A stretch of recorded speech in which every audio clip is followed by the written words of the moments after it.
face é um refletor de glória. Olá, irmãos, graça e paz de Cristo Jesus. Quinta-feira chuvosa, muito agradável, está bem fresco. É um momento bem propício para nós estarmos compartilhando a palavra do Senhor, estudando e sendo edificado pelo Senhor. Nós teremos agora um momento de cânticos e logo mais teremos o estudo da palavra do Senhor, continuação da série de estudos do livro de Apocalipse. Nos vemos logo. Louvor para os irmãos, pro voltar, o comício de tudo, encontrar-me contigo, Senhor. Quero rever meus conceitos de amores, eu quero reconstruir ou regressar ao caminho, romper as primeiras obras, Senhor. Eu quero arrependo, Senhor, me arrependo, Senhor. Me arrependo, Senhor, eu quero voltar ao primeiro amor, eu quero voltar a Deus, eu quero voltar ao primeiro amor, eu quero voltar a Deus.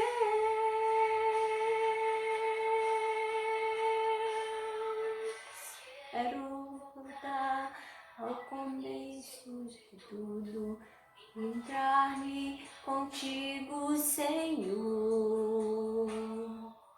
Quero rever meus conceitos, valores, eu quero reconstruir. Quero regressar ao caminho, romper as antigas obras, Senhor. Eu me arrependo, Senhor, me arrependo, Senhor, me arrependo, Senhor. Eu quero voltar ao primeiro amor, eu quero voltar a Deus, eu quero voltar ao primeiro amor, eu quero voltar a Deus.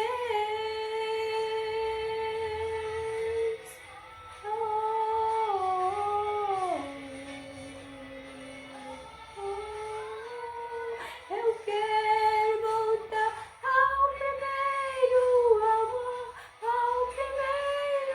amor, eu quero voltar a Deus.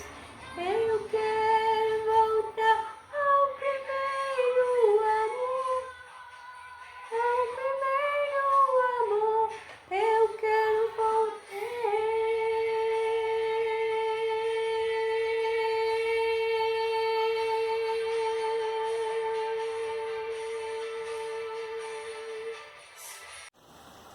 Olá, irmãos, saudade. Hoje nós estaremos concluindo essa primeira sessão do livro de Apocalipse, que iniciou lá no capítulo 1 e se encerra hoje com a conclusão do capítulo 3. Sessão esta que tem por título Deus está no meio da sua igreja. Nós estudamos na semana passada, essa mini carta, essa carta do Senhor que é dirigida à igreja de Filadélfia e para todos os crentes de todas as eras. Nós temos falado isso repetidamente aqui, sempre em nossos estudos. E hoje nós estaremos concluindo, fazendo o estudo a essa sétima igreja, o 7 que representa a totalidade. Nós vimos isso no estudo 1 e nós estaremos assim concluindo essa primeira sessão do livro de Apocalipse. Então eu te convido a estar abrindo a sua Bíblia, aí onde você se encontra, para que possamos estar fazendo a leitura e examinando o texto sagrado. O capítulo, eu já disse, é o 3 e o versículo é a partir do 14, versículo 14. Assim diz a palavra do Senhor: ao anjo da igreja em Laodiceia escreve: estas coisas diz o Amém, a testemunha fiel e verdadeira, o princípio da criação de Deus. Conheço as tuas obras, e que nem és frio nem quente. Quem dera que fosse frio ou quente. Assim, porque és morno e nem és quente nem frio, estou a ponto de vomitar-te da minha boca. Pois dizes: estou rico e abastado, e não preciso de coisa alguma. E nem sabes que tu és infeliz, sim, miserável, pobre, cego e nu. Aconselho-te que de mim compres ouro refinado pelo fogo, para te enriqueceres, vestiduras brancas para te vestires, a fim de que não seja manifesta a vergonha da tua nudez, e colírio para ungir os olhos, a fim de que vejas. Eu repreendo e disciplino a quem amo. Sê, pois, zeloso e arrepende-te. Eis que estou à porta e bato. Se alguém ouvir a minha voz e abrir a porta, entrarei em sua casa e cearei com ele e ele comigo. Ao vencedor, dar-lhe-ei sentar-se comigo no meu trono, assim como também eu venci e me assentei com meu Pai no seu trono. Quem tem ouvidos, ouça o que o Espírito diz às igrejas. Vamos orar, irmãos? Feche seus olhos. Pai bendito, que através do Teu Espírito Santo o Senhor possa falar conosco, Pai, promovendo transformação, Pai, quebrantamento, que venhamos ser edificados pelo Senhor. Pai, fala profundamente conosco, Papai. Nos ilumina para que possamos compreender a Tua revelação. Nós oramos em nome de Jesus Cristo, o nosso Deus, o nosso Senhor, Papai. Amém. Irmãos, a cidade de Laodiceia, nós sempre introduzimos falando um pouquinho da cidade. Sabemos que essas cartas, elas possuem um esboço, né, um croquis de 7 partes, e sempre inicia com o destinatário. Então Deus, ele envia para o anjo da igreja, para a igreja local e para a igreja universal também, toda a igreja do Senhor reunida, espalhada sobre a face da terra. Então o Senhor, ele traz uma orientação baseada no que ele conhece em sua particularidade da igreja. Então essa cidade, a cidade de Laodiceia, ela tem uma certa particularidade. Era uma cidade muito rica, uma cidade muito próspera, a sua posição geográfica também favorecia. Era uma igreja que estava próximo a Filadélfia, né? Não estava tão distante de Filadélfia, ficava mais ou menos uns 60 quilômetros de Filadélfia. Então as cidades estavam próximas, as igrejas, elas estavam próximas. Estava ali também ao lado de Colosso, ao lado de Hierápolis. Havia o rio Lico que banhava essa cidade. Então era uma cidade rica, próspera, mas também geograficamente muito bem posicionada. E isso, muito bem posicionada, isso facilitava toda a prosperidade que nós veremos no histórico desta cidade. Era uma cidade comercial e também era uma cidade administrativa. Era uma cidade que ela era uma espécie de um centro financeiro. Era uma cidade que existia muitos bancos, então girava muito dinheiro nessa cidade através dos bancários, né? Ela era, em sua época, uma das cidades mais ricas de todo o mundo. Era uma cidade tão próspera que no primeiro século, ainda no primeiro século, assim como Sardes, muitas igrejas, juntamente com suas cidades, deixaram de existir, por conta dos terremotos. Essa área da Ásia Menor, ela sempre sofreu muito com terremoto. E lá por volta do ano 60, a cidade ela foi destruída por conta do terremoto.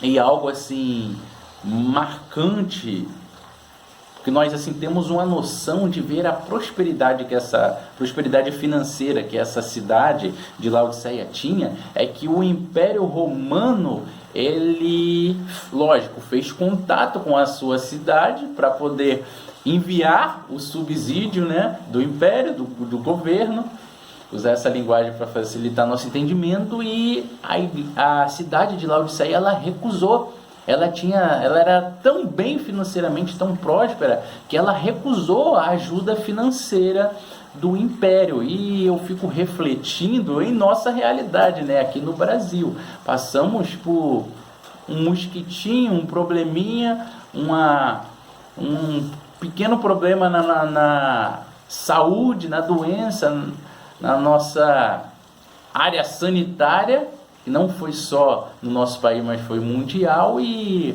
nós vemos as cidades ali choramingando para alcançar algum recurso financeiro do governo federal. Então a dificuldade, tanto que por conta da corrupção, nós conhecemos a nossa realidade, podemos falar de nós vemos a dificuldade que as cidades têm para estar se mantendo com algo tão pequeno comparado à magnitude de um terremoto que vai ir diretamente ao abalo de todas as áreas, não só na saúde, não só na área sanitária, mas o terremoto ela vai destruir a cidade inteira. E algumas cidades passam por terremotos e, logicamente, não tem como se reconstruir. Então, a cidade de Laodiceia ela era tão rica que ela, sem ajuda, ela falou: nós não queremos ajuda, nós mesmos vamos nos reconstruir. E existe um historiador chamado Tácito que ele escreve, né? E assim diz: uma das cidades mais famosas da Ásia, Laodiceia, foi demolida nesse ano por um terremoto, e sem a nossa ajuda de classe alguma, recuperou-se mediante seus próprios recursos. Então, esse historiador, ele registrou esse episódio que foi algo muito diferente. E isso mostra a prosperidade financeira que essa cidade possuía.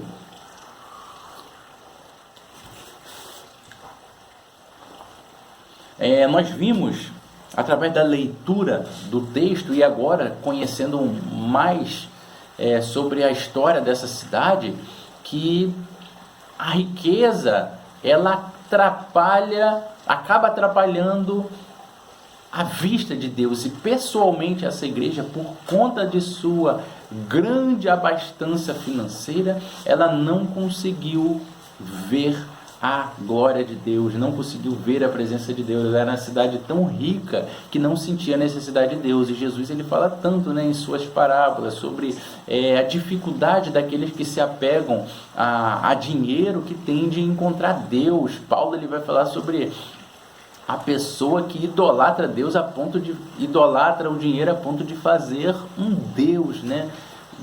De idolatrar e seguir esse caminho da prosperidade, esse caminho de só Deus, e idolatrar o dinheiro como se fosse o próprio Deus, né? Então isso impediu a cidade, impediu a igreja de ver o Senhor, de reconhecer a necessidade, a dependência de Deus, porque ela sozinha ela conseguia se virar. Então essa cidade ela também era muito conhecida pela sua indústria, particularmente na questão de vestidos. A indústria do vestido em Laodiceia era muito forte.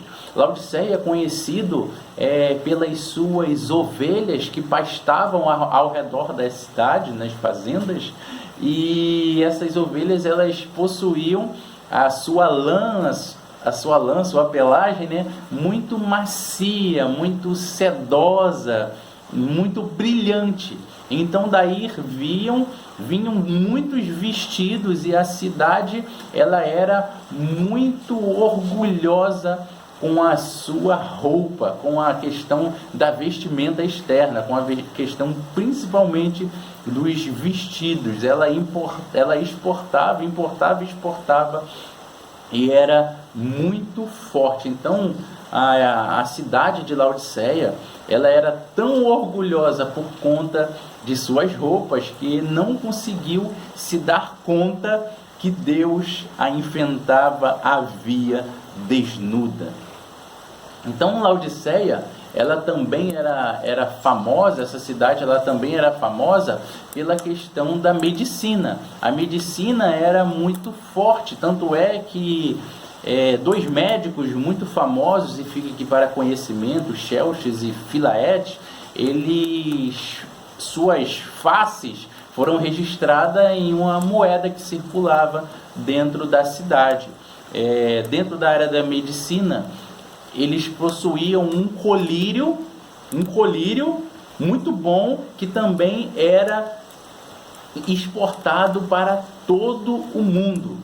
Então, através desse colírio para os olhos, essa cidade ela foi se fortalecendo, essa cidade ela foi se tornando próspera e ficou muito conhecida também através desse colírio em todos os povoados. Então, Laodiceia, ela tinha consciência de suas habilidades médicas no tratamento da vista, que nunca lhe ocorreu pensar que, aos olhos de Deus, ela poderia estar cega. Então, as palavras de Cristo, elas correspondem de maneira direta à riqueza e às habilidades técnicas que caracterizavam e tornavam Laodiceia famosa, que enchia de tanto orgulho. Então esse orgulho parecia que tinha culminado os cidadãos dessa cidade para que eles não pudessem vir enxergar e ver em sua mente e desejar em seu coração a presença de Deus. E isso pareceu afetar inclusive os membros da Igreja do Senhor Jesus Cristo, conforme nós lemos aqui na Palavra de Deus. Então, seguindo essa estrutura, nós vamos ver o Senhor Jesus se apresentando à igreja. Nós vimos isso no primeiro estudo, no segundo, e temos falado ao longo dos estudos, que o Senhor Jesus, ele conhece a igreja de uma forma muito especial, e ele se apresenta para a sua igreja, conforme está ali no capítulo 1, ele se apresenta, nós vimos isso nos primeiros estudos, de várias formas, e através dessa multiformidade do Senhor Jesus, ele se apresenta de forma muito pessoal, muito íntima, conforme o conhecimento que ele tem de sua igreja. Então, no versículo 14, nós vemos o Senhor se apresentando. Ao anjo da igreja de Laodiceia, escreve: estas coisas diz o Amém, a testemunha fiel e verdadeira, e o princípio da criação de Deus. Então o Senhor, ele se apresenta dessa forma muito especial para essa igreja, dentro dessa realidade. O Senhor Jesus, ele é o Amém, ele é a testemunha fiel e verdadeira, e ele é o princípio da criação. O que isso significa? Grande parte dessas apresentações, todas essas apresentações, nós já vimos lá no capítulo 1, e esmiuçamos ela. Então, Jesus, ele se identifica como o Amém. E isso pode ser um eco lá de Isaías. Isaías, capítulo 65, versículo 16, o texto diz: de sorte que aquele que se abençoar na terra, pelo Deus da verdade, é o que se abençoará. E aquele que jurar na terra, pelo Deus da verdade, é que jurará, porque já não estão esquecidas as angústias passadas e estão escondidas dos meus olhos. Então, esse texto de Isaías, nós identificamos sobre Jesus que é o Amém, sobre Jesus que é a verdade, esse Jesus que se apresenta. Eu vou dar um pause aqui nesse vídeo, que está caindo uma tempestade de água aqui nesse momento. Logo mais eu vou dar continuidade, só para posicionar aqui, não molhar os equipamentos eletrônicos. Voltamos. Vai estar chovendo com força, hein? Então nós estávamos falando sobre a apresentação de Jesus. Jesus, ele se apresenta como o Amém. E nós vemos essa palavra original no hebraico, foi traduzido para o grego, foi traduzido para o inglês, para o latim, para o português, e nós temos o Amém como hoje algo universal. Nós encontramos o Amém em todas as línguas, em todos os lugares. Nós temos o Deus da verdade, conforme nós vimos lá em Isaías, a confirmação, o Deus da verdade, o Deus do Amém. Em todas as linguagens nós temos entre os cristãos e sempre ouvimos o Amém.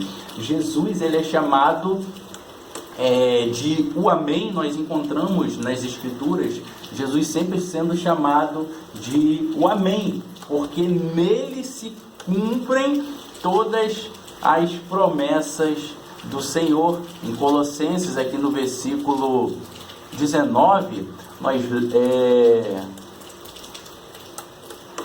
aqui no versículo 19 nós temos a palavra dizendo: porque aprove... Não, Colossenses...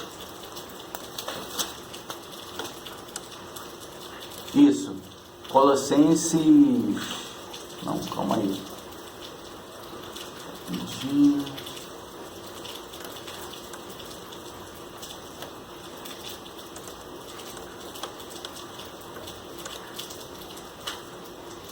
Rapidinho, falha técnica, tá certo, tá, porque aprove a Deus que nele residisse. Esse texto ele está falando de Jesus.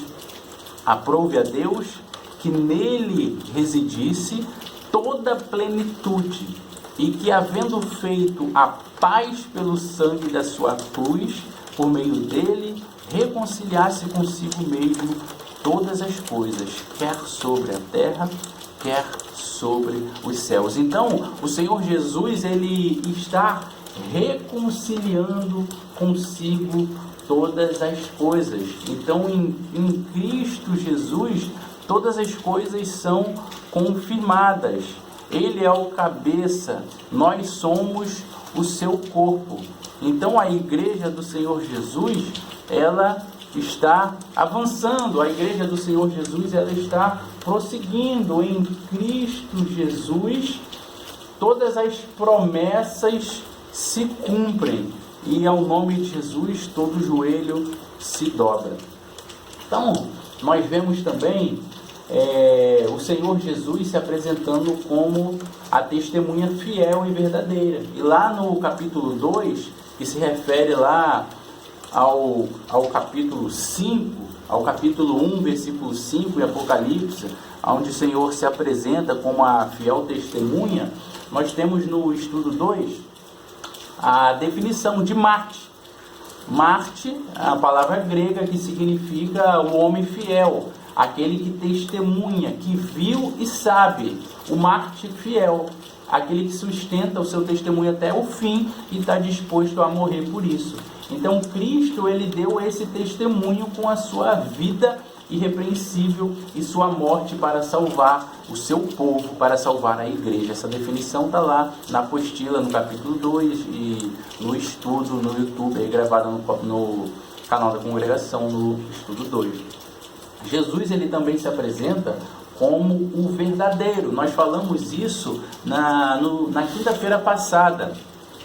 Na quinta-feira passada, nós falamos sobre essa questão do original, do grego, do Jesus como o verdadeiro, de aledes e aletinos, em que aledes no grego fala de algo que é verdadeiro, mas que pode ser falso, que pode mudar. E já aletinos é autêntico. O significado de Jesus, ele se apresenta como aletinos, como o grego, como o real, em seu original da palavra, como aquele que não há sobra de dúvida. Quando nós nos defrontamos com Jesus, a definição lá no estudo 9, nós estamos nos defrontando não com a sombra ou a aparência da verdade, mas com a própria verdade. Nós não vemos nele uma imitação da vida, mas nós vemos a própria vida. Então, o Senhor Jesus, ele é a própria vida. O Senhor Jesus, ele é a própria verdade. É no Senhor Jesus que suas promessas se cumprem. É através do Senhor Jesus que nós encontramos a paz com Deus, que nós encontramos a nossa paz. É em Cristo Jesus que nós caminhamos. É através de Cristo Jesus que nós vamos ter esperança de uma vida futura, de uma vida próspera, de uma vida abençoada. Então é através de Cristo Jesus que nós teremos prudência para caminhar, para ter comunhão, para vivermos uma vida plena. Então o Senhor Jesus, ele também ele se descreve como o princípio da criação de Deus. E nós temos que ter um cuidado muito especial, porque existem muitos mestres hereges que pegam essa afirmação para dizer que Jesus foi uma obra criada. E quando nós examinamos todo o Novo Testamento, nós vemos que Jesus ele sempre esteve presente desde a fundação dos séculos. Nós temos em todo o Novo Testamento sempre essa relação entre o Senhor e o seu Filho, entre Jesus Cristo. Em Colossenses, ele é descrito como o primogênito de toda a criação, no capítulo 1, no versículo 15, versículo 16, 17, nós temos essa continuidade, aonde diz que nele todas as coisas foram criadas. Esta é a imagem do Deus invisível, o primogênito de toda a criação, pois nele foram criadas todas as coisas no céu e sobre a terra, as coisas visíveis e as coisas invisíveis, quer trono, soberania, principado, potestade, tudo foi criado por meio dele e para ele. Então nós vemos que todas as coisas foram feitas através dele. João vem dizer que ele é o verbo de Deus. Lá no capítulo 1, no versículo 3, diz que todas as coisas foram feitas por ele, para ele, sem ele nada do que foi feito se fez. Então esta frase ela deve ser interpretada à luz de todo o Novo Testamento. Ela significa princípio e origem, que é marcha, se escreve arche, marcha, no grego. Ela traz o sentido de princípio, ela traz o sentido de origem. Então o Senhor Jesus, ele é a origem, ele é o princípio de todas as coisas. No versículo 15 nós vamos ver nessa estrutura o Senhor que conhece toda a igreja, porque ele passeia, porque ele caminha. Já falamos lá do capítulo 1, versículo 13, do 2:1, Jesus que ele caminha, que ele conhece, que ele passeia em meio à sua igreja. E algo triste que nós vemos em relação à igreja de Laodiceia, essa é uma das igrejas mais tristes, não é mais triste, que ela não recebe elogios do Senhor. Ela não recebe nenhum elogio. E o Senhor pega bem pesado na crítica, na repreensão a esta igreja. Assim, porque és morno, nem és quente nem frio, estou a ponto de vomitar-te da minha boca. Pois dizes, estou rico e abastado, e não preciso de coisa alguma, e nem sabes que tu és infeliz, sim, miserável, pobre, cego e nu. Aconselho-te que de mim compres ouro refinado pelo fogo para te enriqueceres, vestiduras brancas para te vestir, a fim de que não seja manifesta a vergonha da tua nudez, e colírio para ungir teus olhos, a fim de que veja. Então, nós vemos esse contraste entre como a igreja se via e como o Senhor via a igreja. Os irmãos dessa igreja, eles se viam, eu estou rico e abastado. E o Senhor, quando olha, diz, você é um miserável, um pobre. Então, é muito interessante e importante nós vermos, porque no início, aqui no versículo 16, diz que essa igreja ela era morna, ela não era quente e nem era fria. Então, por exemplo, se nós comemos um sorvete ele tem que ser gelado. É bom, gelado é bom. E já o sorvete morno, ele não é legal, ele derrete, não vai ser bom. Um café, cadê meu café? Um café ele tem que estar quente. Essa bebida ela tem que estar quente. Morno não é legal. Então o Senhor diz, ou você tem que ser frio, você tem que levar a sério minhas coisas. Ou você tem que ser quente. Você não pode ficar, nós como cristãos, não devemos ficar em cima do muro. E assim estava a igreja de Laodiceia. Ela estava convencida sobre a sua própria riqueza, que ela era cega em relação à sua verdadeira pobreza, humanamente falando. E julgar segundo as pautas da época, ninguém poderia ver que havia outra cidade mais rica que Laodiceia em toda a Ásia. Mas espiritualmente falando, segundo as pautas divinas, essa cidade ela foi castigada pela pobreza. Essa igreja ela foi castigada pela pobreza espiritual. E eles sempre se vangloriavam, nessas três questões que nós vimos lá na introdução, que era a questão de ser o centro bancário, muitos bancos. Então era na Ásia Menor, a Laodiceia era uma cidade muito rica, muito próspera. Lembra, por conta do terremoto, negou receber subsídios do Império Romano para construir a cidade. Então essa cidade, a igreja, eles pensavam que com seu próprio esforço, com o próprio suor, eles conseguiriam as coisas, não dependiam do Senhor, só dependiam de seu próprio esforço. Mas o que Jesus ele vem recomendar no versículo 18? Aconselho, já vem a parte do aconselhamento, da exortação. Eu aconselho que compre ouro refinado para fogo.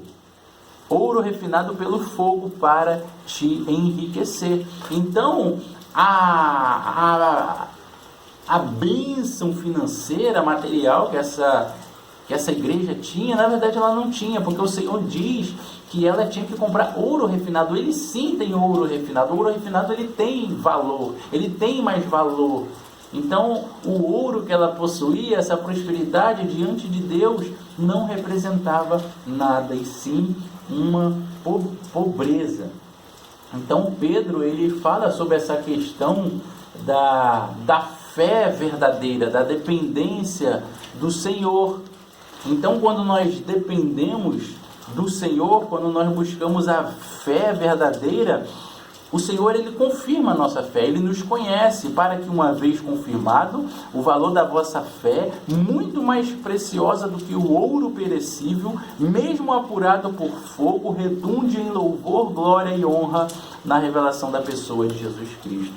Então Pedro, no capítulo 1, versículo 7, ele fala sobre essa riqueza, a riqueza em Cristo. É no Senhor que nós temos que buscar a riqueza, porque a riqueza material, o dinheiro, ela não compra amizade, ela não compra felicidade, ela não resolve um problema no casamento, um problema familiar, ela não vai comprar a saúde, a mente sã, não vai confortar o emprego, não vai nos livrar da vida solitária. Então a riqueza nós temos que buscar o recurso no Senhor, que é uma fé que foi provada como um crisol no fogo da experiência. Então não existe nenhum ensino que seja capaz de estar mostrando que vai, através das finanças, nós seremos ricos. Nós somos verdadeiramente ricos quando nós buscamos o Senhor. Então, nós falamos da igreja de Esmirna, É um paralelo que nós podemos ver aqui no versículo 9, capítulo 2. O Senhor diz: conheço a tua tribulação e a tua pobreza financeiramente, mas tu és rico conheça a tua pobreza. Era uma igreja que nós falamos, não recebeu nenhuma crítica do Senhor, financeiramente era uma igreja pobre, mas era uma igreja rica, porque ela guardou a doutrina, ela guardou as escrituras, ela guardou o nome de Jesus, a pureza da ortodoxia. Então, é uma igreja que nós vemos, Laodiceia, uma igreja muito próspera financeiramente, mas o Senhor diz que era pobre. E a igreja de Esmirna, uma igreja pobre financeiramente, onde sua membresia era composta de pessoas com pouco recurso, mas o Senhor diz, tu és rica. Então, irmãos, esse paralelo é muito importante nós vermos. Porque lá na introdução, nós falamos também que era por conta da sua indústria de roupa, de lã, né? Aquela lã meio quase que preta, vinho, escura, fofa, brilhante, e faziam muitos vestidos e era exportado para o mundo inteiro. E Jesus, ele fala que Laodiceia estava espiritualmente nua. Nós vemos aqui no versículo 17, no 18, a exortação, compre vestes de mim. Jesus diz que Laodiceia, a igreja de Laodiceia deveria cobrir a sua nudez, recebendo dele o que somente ele pode dar. Então isso tem um significado muito forte no mundo antigo, diferente da nossa realidade.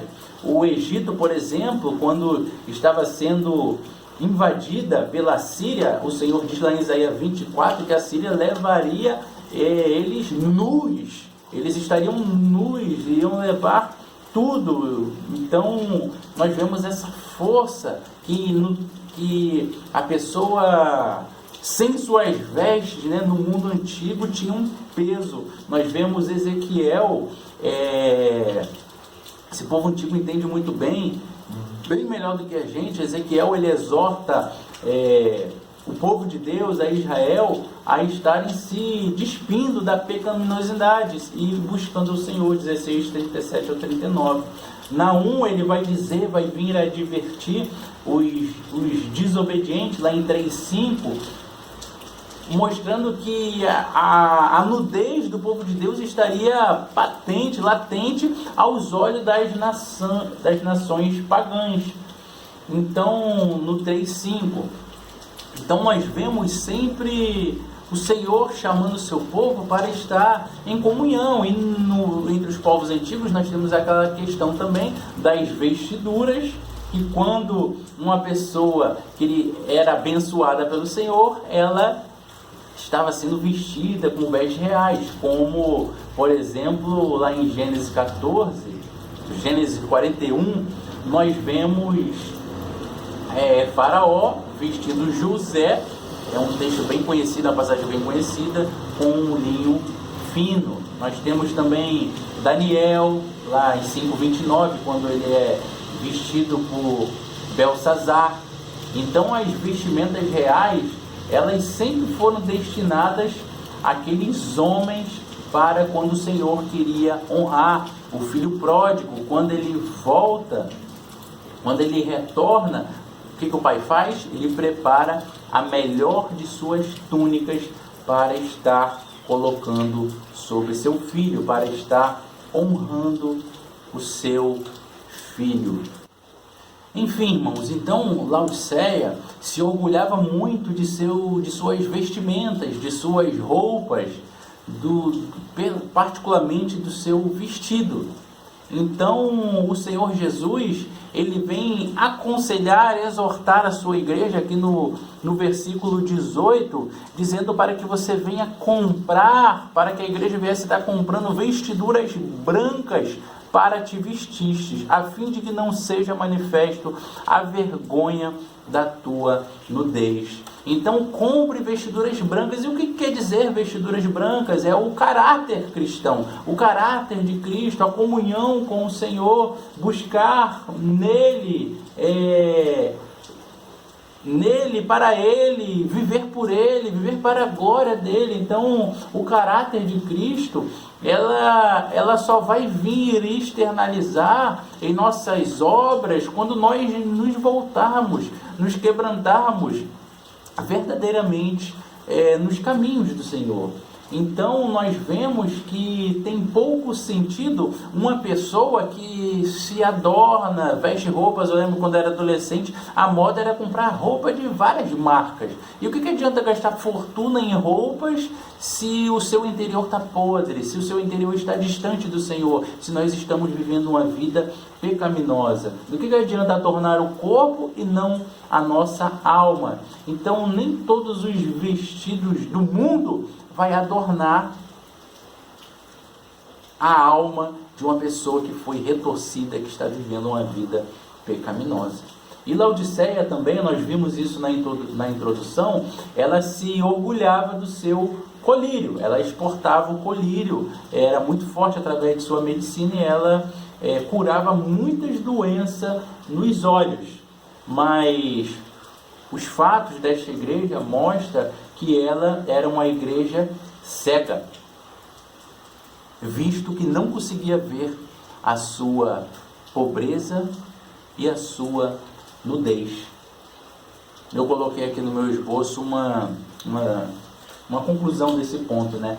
Somente aquele que é a luz do mundo pode limpar nossas vistas e nos tornar capazes de ver com clareza, vê-lo em sua santidade, e a nós, em nosso pecado, é o primeiro passo rumo à salvação. E o Senhor, Ele continua exortando a sua igreja. Anote isso, resiste isso, não deixe passar em branco. O versículo 19, nós vemos ele ao longo de toda a Escritura. Eu repreendo e disciplino a todos quanto amo. Seja, pois, zeloso e se arrependa. Em todo o texto bíblico nós vemos esse chamado ao Senhor, esse Deus que nos ama, e Ele sempre nos chama para Ti, para que venhamos nos arrepender e estarmos em Sua presença. Esse texto vem lá de Provérbios 3,12, porque o Senhor repreende a quem ama, assim como o pai ao filho, a quem quer bem. Então, esse é um amor de pai para filho, o Senhor que quer cuidar de nós, o seu povo, a sua igreja. Ele nos chama ao arrependimento, Ele sempre nos dá uma oportunidade de voltarmos através da sua longanimidade, através de sua infinita misericórdia. Então a Bíblia está cheia dessa disciplina de amor que está sempre relacionado com aqueles que vivem o amor de Cristo, com aqueles que se sujeitam ao seu amor. E nós vemos essa questão da disciplina muito na vida dos atletas. Quando eu estava preparando esse estudo, refletindo sobre os ginastas olímpicos, o tanto que eles tinham que se abdicar. Já falei inúmeras vezes sobre isso, sobre alimentos, sua vida pessoal, para treinar, para se dedicar, ter uma vida regrada, disciplinada para conquistar o seu objetivo, né? E esses que têm os treinamentos mais rigorosos são aqueles que chegam ao fim, chegam ao seu objetivo planejado, através da estrita disciplina. Então o Senhor disciplina aqueles que amam, e é muito necessário.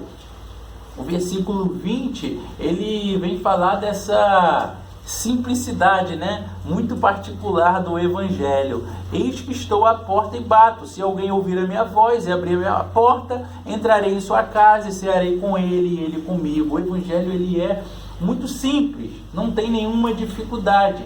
Então Cristo, ele está parado de forma muito pessoal e singular à porta do coração de cada pecador, e ele está batendo e está esperando para entrar. Ele não vai demolir, ele não vai forçar a entrada, ele não vai forçar a passagem, porque ele criou o homem, ele nos criou com vontade própria. E o Senhor não vai violar esse aspecto de sua criação. Então o Senhor, ele está batendo a porta do pecador. Ele está batendo a porta de sua igreja, Laodiceia. Se arrependa, meu irmão, se arrependa, volte para mim, compre vestiduras brancas, compre ouro purificado, colírio para seus olhos, para que você possa ver a sua pobreza espiritual e se voltar para mim. Então aqui ainda no versículo 20, ainda ele traz a ideia de cear. Eu estou batendo em sua porta, eu quero entrar, eu quero ceiar com ele e ele comigo, relacionamento, comunhão. A ceia é o que? Uma refeição noturna, após a janta, após um momento de turbulência da vida, um momento de calma, de comunhão. E esse também, irmãos, é um aspecto da nossa vida futura, do nosso banquete celestial e eterno com o Senhor. E logo após vem a recompensa, versículo 21.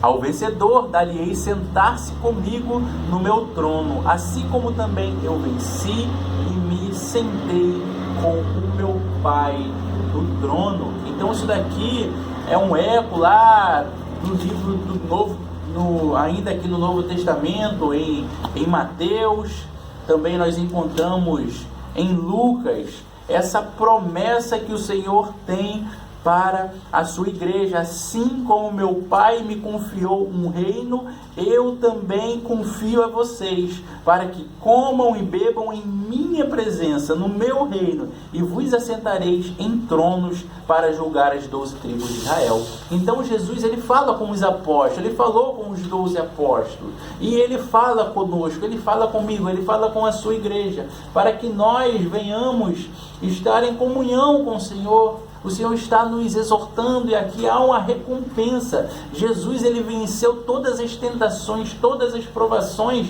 na sua vida, e ele recebeu uma recompensa, está em seu trono. E para aqueles que seguem o Senhor de forma plena, de forma fiel até o fim, nós temos uma recompensa que está nos aguardando. E essa promessa, ela está reservada para essa vida futura junto com o Pai. E para concluir, irmãos, versículo 22, quem tem ouvidos, ouça que o Espírito diz às igrejas. Nós vimos ao longo dessas cartas, dessas mini cartas, que foram endereçadas para as 7 igrejas da Ásia Menor, sempre essa conclusão. Em todas elas nós vimos: quem tem ouvidos, ouça o que o Espírito diz às igrejas.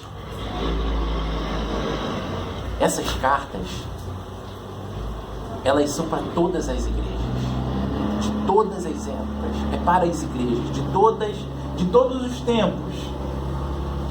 Esta carta, ela significa que a mensagem de Cristo não está confinado somente às igrejas da Ásia Menor, essas 7 igrejas.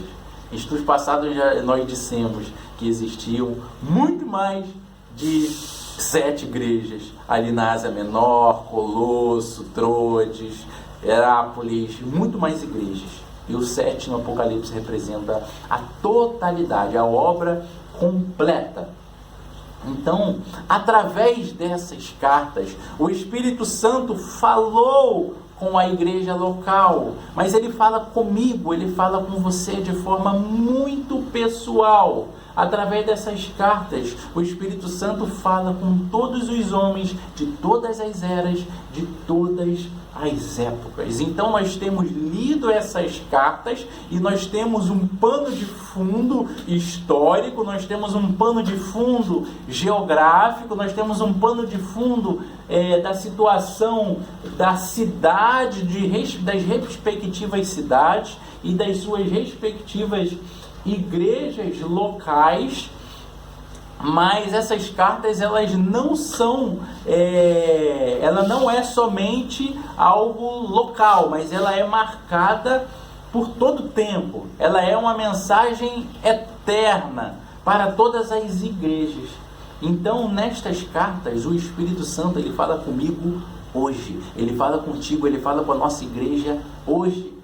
As suas críticas, as igrejas, as suas críticas a nós, nos chama para nos esquadrinharmos, para fazermos uma introspecção e para voltarmos para o Senhor, para melhorarmos a nossa comunhão com o Senhor, para olharmos para o nosso coração e as promessas do Senhor e as recompensas do Senhor para a igreja nos leva à possibilidade de estar levantando os nossos ânimos e esperançando, levando esperança e tendo nossos ânimos redobrados, porque aquele que nos chamou para a boa obra, ele nos capacita, ele é fiel e justo para nos perdoar dos nossos pecados e nos colocar sobre o montouro, trabalhando, pregando, evangelizando as nações. Porque o Cristo Jesus que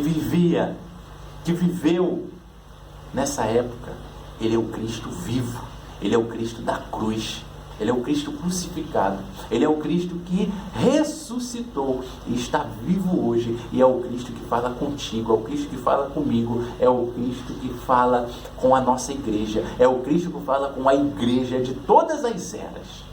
Então, meu irmão, minha irmã, nós estamos agora concluindo essa primeira sessão. Lá no estudo 1, nós falamos sobre as 7 sessões que compõem o livro de Apocalipse. Todas elas têm o mesmo tema. Eu expliquei lá que é como um exemplo, uma ilustração, um jogo de futebol onde existe várias câmeras dentro do gol, câmera atrás, câmera em cima, e você vê a mesma cena, só que com vários ângulos, com várias cenas. O 7 é simbólico. Então nós vemos a perfeição. O tema central do livro de Apocalipse é o triunfo da igreja que caminha com Cristo, a vitória, a felicidade da igreja fiel ao Senhor. E dentro dessas 7 sessões, nós lendo dessa forma, nós temos uma grande facilidade de entender esse livro, que durante muito tempo foi até omitido de ler, de estudar, e nós não estamos encontrando, não iremos encontrar dificuldade. Então eu te convido a estar agora já nesse segundo ciclo, já nessa segunda ótica, que vai do capítulo 4 até o capítulo 7, é a segunda sessão. E qual o tema? É a igreja que é vitoriosa. Nós tivemos esse tema principal nessa sessão 1 até o 3, onde Jesus está no meio da sua igreja. E nessa segunda sessão, que vai do capítulo 4 até o 7, nós iremos ver a vitória da igreja. A vitória da igreja que é perseguida, mas se mantém fiel ao Senhor. Então, que você esteja compartilhando esse estudo com seus amigos, com seus familiares. Eu não tenho dúvida que você foi muito abençoado, você aprendeu muito nessa aula. Então, compartilha com seus amigos, com seus familiares, com colegas, para que eles venham ser edificados da mesma forma que você foi edificado. Que Deus esteja te abençoando. Eu quero orar mais uma vez pela sua vida, e lá logo mais nós nos vemos na segunda sessão do livro de Apocalipse, estudando e sendo edificado pela palavra do Senhor. Feche seus olhos. Pai bendito, muito obrigado, Pai, por esse momento, onde temos lido, onde temos estudado, onde temos nos aprofundados, Papai, no livro da Tua revelação, onde nós vemos uma igreja vitoriosa, uma igreja que milita, uma igreja que é perseguida, mas é uma igreja que é fiel ao Senhor, Papai. Uma igreja que é vitoriosa porque ela busca o Senhor com amor, ela busca o Senhor em fidelidade, ela busca a pureza espiritual, Pai, como a igreja de Esmina, Papai, que mesmo não tendo recursos financeiros, ela era fiel ao Teu nome, fiel à Tua palavra, e ela não recebe nenhuma crítica, Pai. Que possamos ter como referência a igreja de Filadélfia, Papai, porque mesmo diante de todas as barreiras espirituais, era uma igreja que perseverou na Tua palavra, não recebeu nenhuma crítica, conforme nós vimos na quinta-feira passada, papai, e ela estava pregando, ela estava evangelizando, ela guardava o seu nome, papai, nos ensina a olharmos e aonde nós estamos errando, que venhamos reparar para acertarmos, para termos um melhor relacionamento com o Senhor, papai, um relacionamento puro, papai, irrepreensível, papai. E aí naquilo que estamos acertando, que o Senhor venha elevancar, trazer à tona em nós, papai, que venhamos em nome de Jesus crescer, papai, crescer para a glória do Senhor, fazer melhor aquilo que já fazemos bem. Pai, nos usa como canais de bênção, papai, aonde quer que o Senhor venha nos levar, que venhamos viver para a honra e glória do Teu nome santo. Nós oramos de gratos, em nome de Jesus Cristo. Amém. Amém, querido. Que Deus te abençoe você, abençoe a sua família.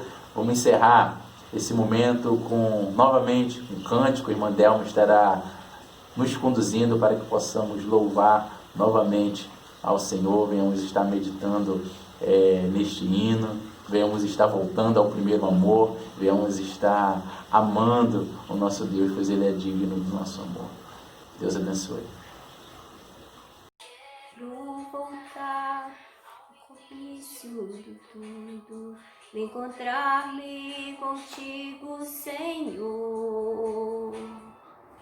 Quero rever meus conceitos de amores, eu quero reconstruir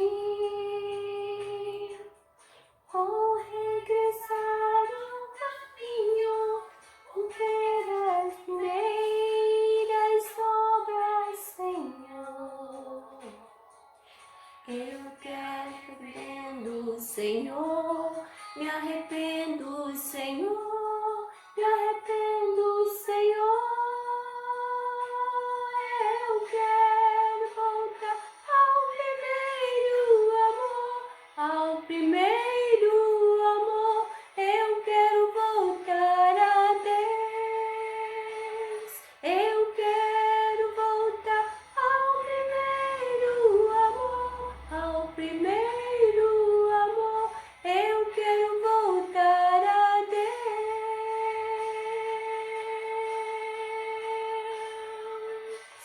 Quero voltar ao começo de tudo, entrar-me contigo, Senhor.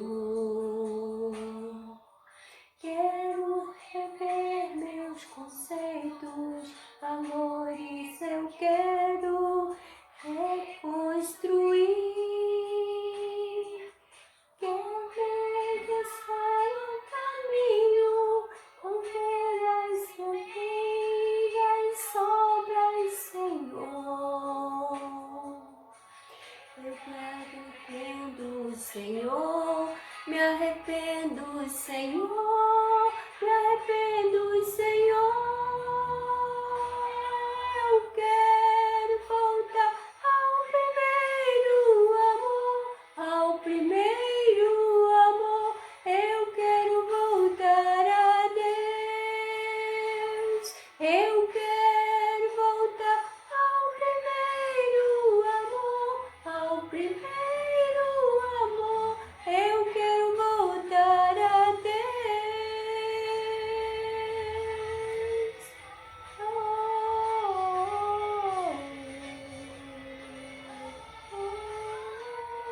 Eu quero voltar ao primeiro amor, eu quero voltar a Deus. Eu quero voltar ao primeiro amor, eu quero voltar.